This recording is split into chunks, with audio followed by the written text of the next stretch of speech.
ជាមនុស្សដែលល្អហាមអូនមុននឹងធ្វើអ្វីត្រូវសួរបងសិនជីវ៉ាមិនឲ្យរូបអូនផ្ដេសផ្ដាសឡើយណាត្រូវចាំថាអ្វីជីវ៉ាគឺជារបងរូបបងស្រឡាញ់រូបអូនខ្លាំងណាស់ចង់ប្រាប់ថាខ្វះមិនបានតែសុំត្រឹមយ៉ាងគឺបងចង់បានសេរីភាពមិនចង់ឲ្យអូនមកដាក់គំនាបលើជីវិតប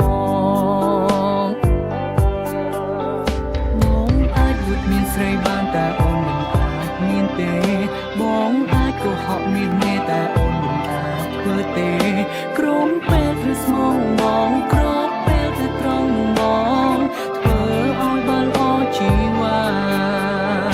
ស្រឡាញ់រូបបងប៉ុណ្ណាក៏បងមានតែមានស្រីតែពាក្យមួយនេះមិនមែនមានន័យថាបងក្បត់ទេត្រឹមកុំដល់អារម្មណ៍ពេលឈ្លោះនឹងលៀសមេកុំប្រកាន់នឹងរូបបងបានទេ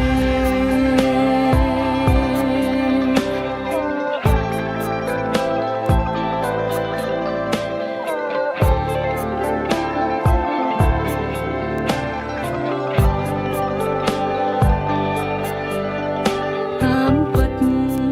ពេលខ្លះក៏គិតថាខ្លួនឯងសែនចោមសៀតសងសារល្អតែមិនកែមានឆ្លៀតចង់តែបៀតស្រីផ្សេងបើសិន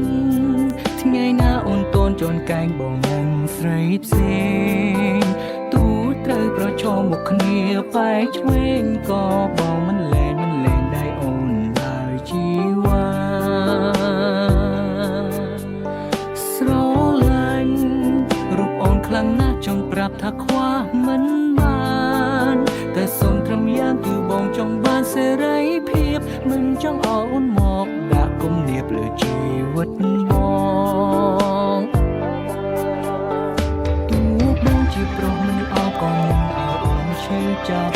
ទូបងជាប្រុសដែលយកតែនិយាយស្ដាប់គ្នាបានតែអូនខុសពីបងអូនត្រូវតែស្មងត្រង់ព្រោះខ្លួនអូនជាមនុស្សស្រីទូស្រឡាញ់អូនប៉ុណ្ណាក៏បងមានតែមានស្រីតែពាក្យមួយនេះមិនមែនមានន័យថាបងបត់ទេ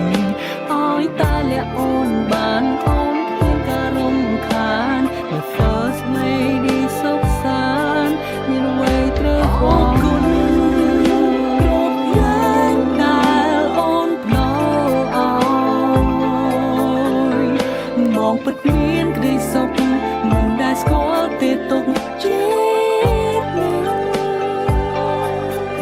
ក៏ព្រោះមានអាចវុតមានស្រីបាន